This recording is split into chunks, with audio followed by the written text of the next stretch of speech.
Okay, so the first time I did a prayer fast, uh, it was an amazing experience.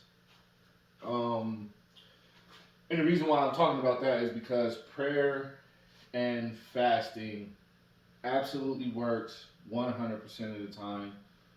You might not get exactly what you wish for because God is not a genie, but you're going to get what you came to get.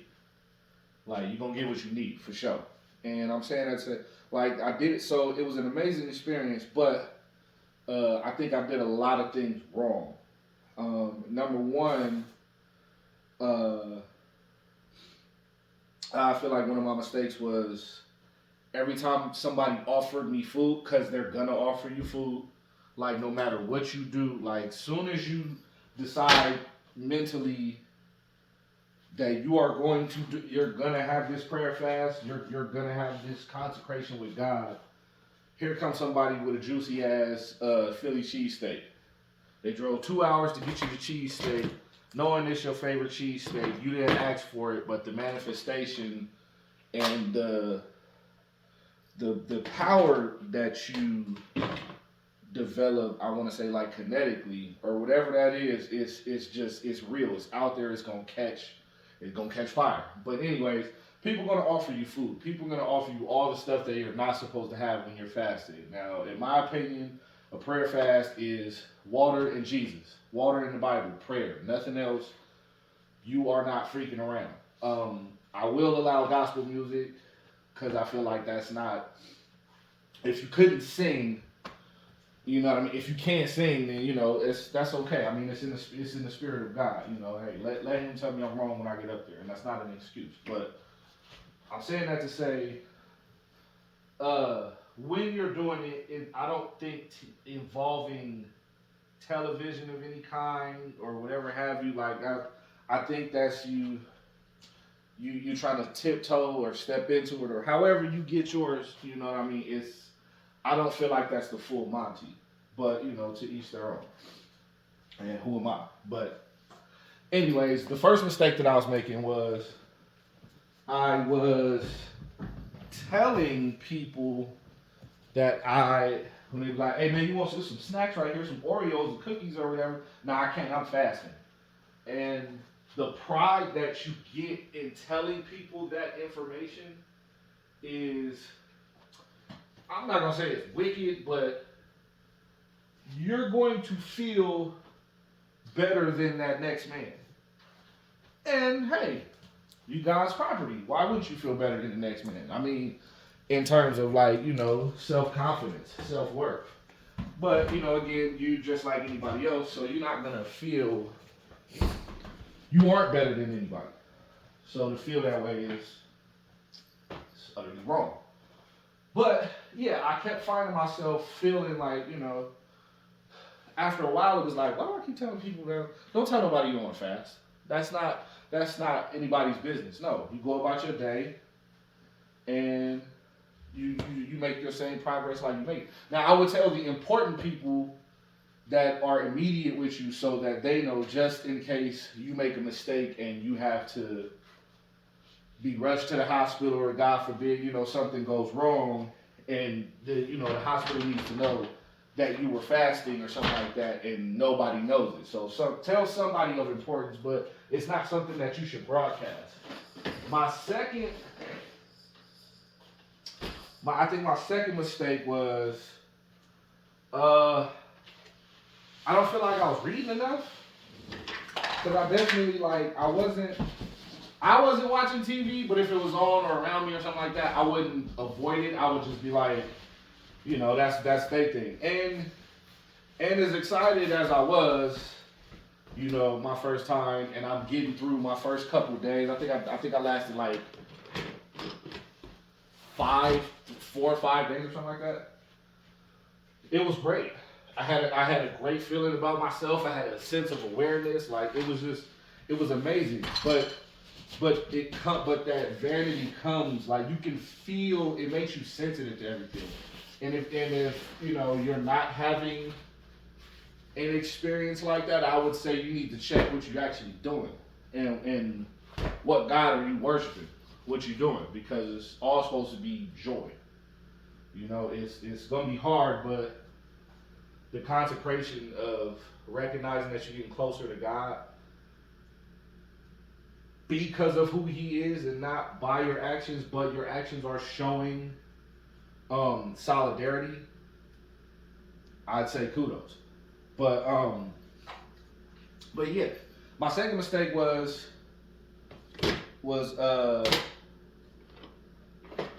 not being more immersed in the Bible, like the word of the Bible. I think I should have been, but I can't remember. It was quite a few years ago.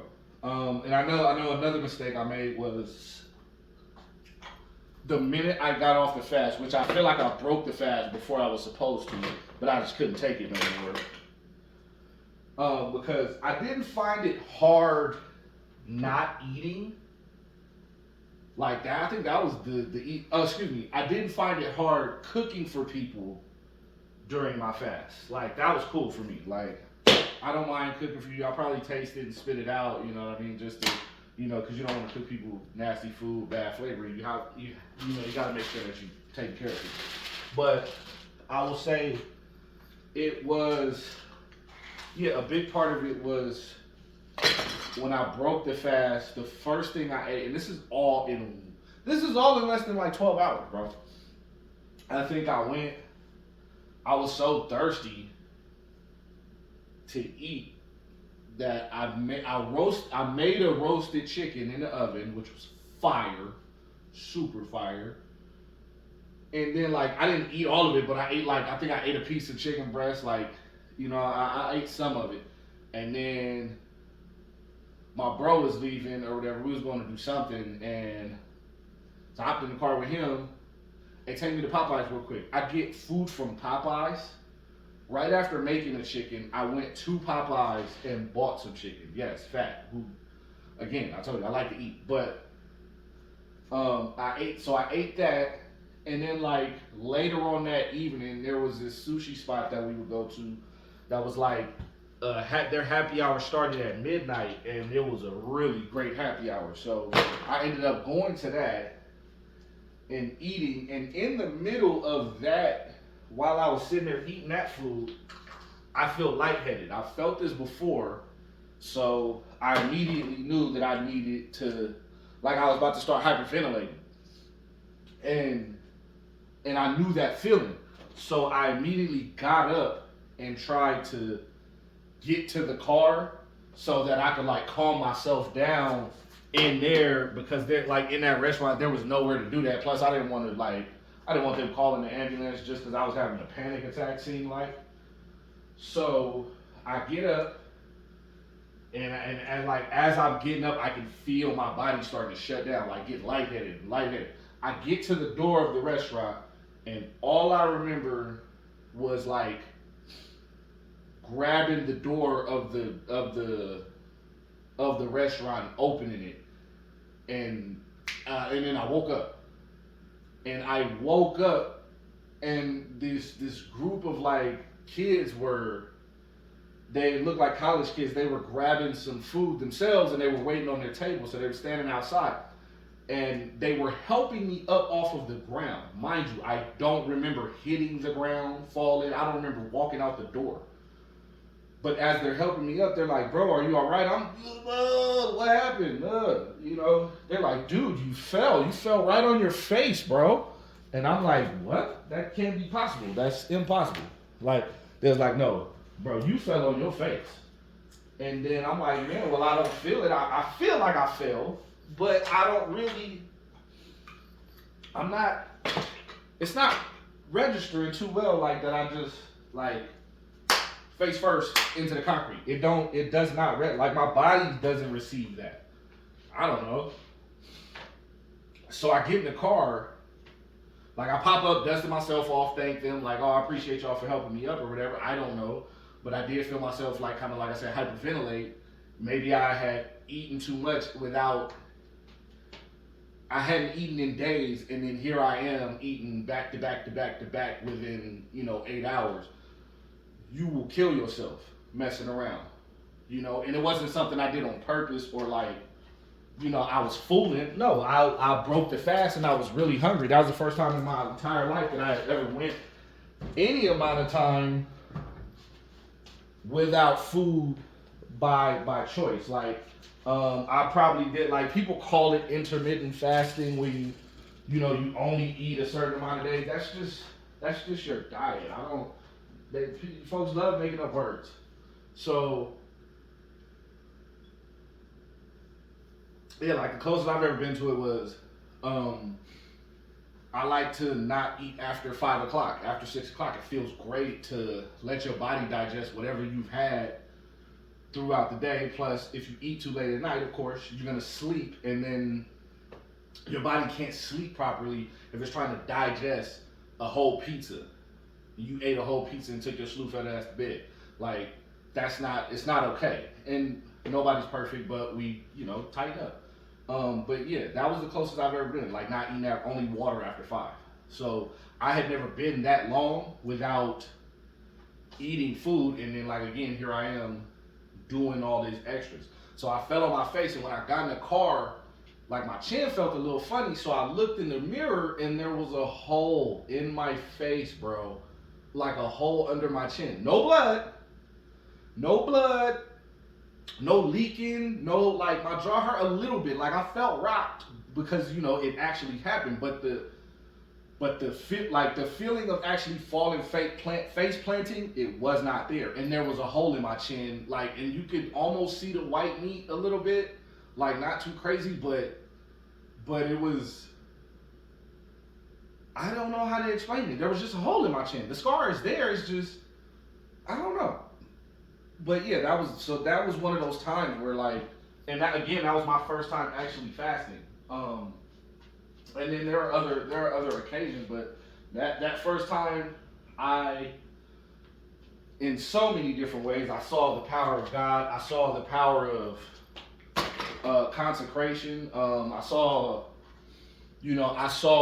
the power of what discipline can do for you, and I saw what can happen if you abuse something so precious as your body. Also, another bad thing that I did with it was I did it to lose weight.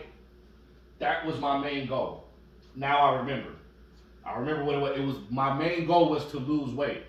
As you can see, I'm not the fittest guy, but there was a point in time where I was skinny as all outdoors, and I loved it, and I missed that, and my vanity wanted to be that guy again, not knowing you could never go back. You can only go forward. But I did it to lose weight, and I started to lose weight. It was only 5 days again, my first time, but once I realized, and once I started to study and get into the Bible and fasting and prayer and what that consecration meant, like that sacred moment between you and God, I had that was the reason that I broke my fast, now that I remember. Because I realized that I wasn't doing it right after I had started to study a bit more. I was like, I gotta start this thing over because it wasn't right. I wasn't, I was talking about it, which was kind of braggadocious, even though I didn't mean it. I recognized it, so that's over. And again, here I am, I'm trying to fast because I don't want to put in the work of doing them push-ups, doing them sit-ups, doing them jumping jacks, calisthenics, or whatever you want to call it, exercising. I'm not putting in that work to get that body that I so much desire. You can't cheat yourself. You cannot cheat yourself. And God, He spared me by giving me the injuries and letting me see my error. But how many times is He gonna keep on letting you fall on a feather pillow? One of them days you gonna hit that surface and your ass gonna hurt. You know what I mean? So it was a great experience for me, and that's how I got into prayer and fasting.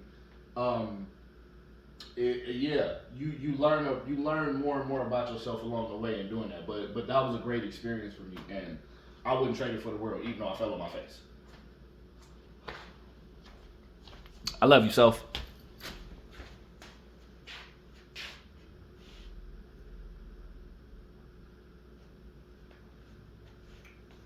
Ooh, some good water.